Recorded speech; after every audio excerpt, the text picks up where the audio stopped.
बच्चों, आज हम पढ़ने जा रहे हैं पाठ 17 सरिता का जल। तो क्या है ये? एक छोटी सी कविता है सरिता के जल के ऊपर कि सरिता का जल कितना कोमल, कितना निर्मल, कितना सुंदर है। तो आइए बच्चों, इस कविता को पढ़ते हैं। ये लघु सरिता का बहता जल कितना शीतल, कितना निर्मल, हिमगिरी के हिम से निकल निकल या विमल दूध सा हिम का जल, कल कल निनाद कल कल छल छल। क्या है ये? लघु सरिता का बहता हुआ जल है जो कि कितना शीतल और कितना निर्बल है। हिमगिरी के हिम से यानी हिम के पर्वतों से निकल निकल कर यह विमल दूध सा हिम का जल यानी दूध की तरह एकदम ये जल निकल रहा है। कर कर निनाद कल कल छल छल यानी कल कल छल छल करके एकदम छल छल करते हुए बह रहा है। तन का चंचल मन का बेवल, यह लघु सरिता का बहता जल। क्या है? तन का चंचल, ये क्या है? इसका तन जो है एकदम चंचल है, लेकिन मन जो है नेवल है यानी मन एकदम शोर करने वाला है। ये लघु सरिता का बहता हुआ जल है। ऊंचे शिखरों से उतर उतर गिर गिर गिरी की चट्टानों पर कंकड़ कंकड़ पैदल चलकर दिन भर रजनी पर जीवन भर। तो ये क्या है? ऊंचे ऊंचे शिखरों, ऊंचे ऊंचे पहाड़ पर्वतों से उतर उतर कर क्या है? चट्टानों पर टकराता हुआ नीचे बहता है। कंकड़ कंकड़ पत्थर पैदल चलकर मीलों दूर से ये पैदल चलता हुआ दिन भर रात भर जीवन भर ऐसे ही चलता रहता है, यानी ये कभी भी विराम नहीं लेता। कि लघु सरिता का जल जो है निरंतर बहता रहता है। धोता वसुधा का अंतस्थल, ये लघु सरिता का बहता जल। तो ये क्या है? ये वसुधा यानी हमारी पृथ्वी के अंतस्थल को धोता हुआ जाता है। ये लघु सरिता का बहता हुआ जल है।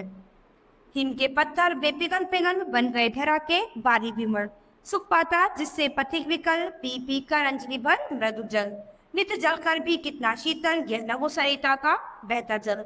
तो क्या है? हिम के पत्थर जो है वो पिघल पिघल कर बन गए धरा के बारी विमल, यानी पिघल पिघल कर वे भी पानी बन गए हैं और इस लघु सरिता के जल में मिल गए हैं। सुख पाता है हर पथिक यानी हर राह चलता हुआ व्यक्ति इसको पीकर, इसको अपनी अंजलि में भरकर, इसके मृदु जल को, इसके इतने शीतल कोमल जल को पीकर क्या है वो सुख चैन पाता है। तो यानी ये मधु सरिता का मृदु, ये क्या है? ये लघु सरिता का जल इतना अच्छा है कि इसको पीकर हर किसी की प्यास बुझ जाती है। नित्य जल कर भी कितना शीतल, ये लघु सरिता का बहता जल। यानी क्या है? सूर्य के तपन से ये नित्य प्रतिदिन जलता हुआ रहता है, लेकिन इसके बाद भी कितना शीतल है, कितना मधुर है।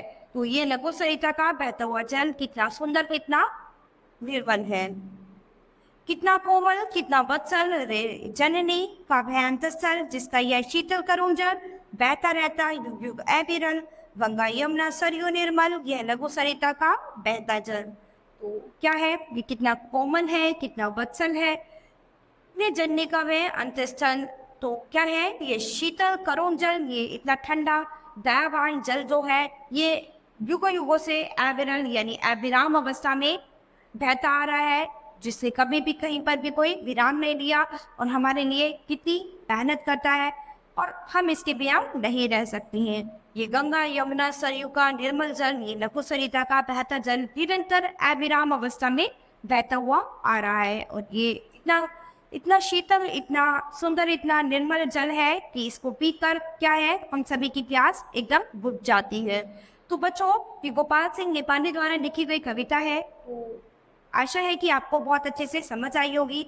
इसमें क्या है? सरिता के जल की विशेषता के बारे में बताया है कि ये लघु सरिता का जो जल है ये कितना सुंदर, कितना कोमल, कितना निर्मल है और कैसे ये इतने पहाड़ों से, पर्वतों से टकरा कर कंकड़ कंकड़ पैदल मीलों दूर तक पैदल चलते हुए दिन भर रात भर जीवन भर ऐसे ही अविराम अवस्था में चलता रहता है और हमारे लिए इतनी सेवा करता है। ठीक है, तो बच्चों ये कविता हमारी यही खत्म होती है। अब हम अपनी नई क्लास में मिलेंगे अपने नए पाठ के साथ। धन्यवाद।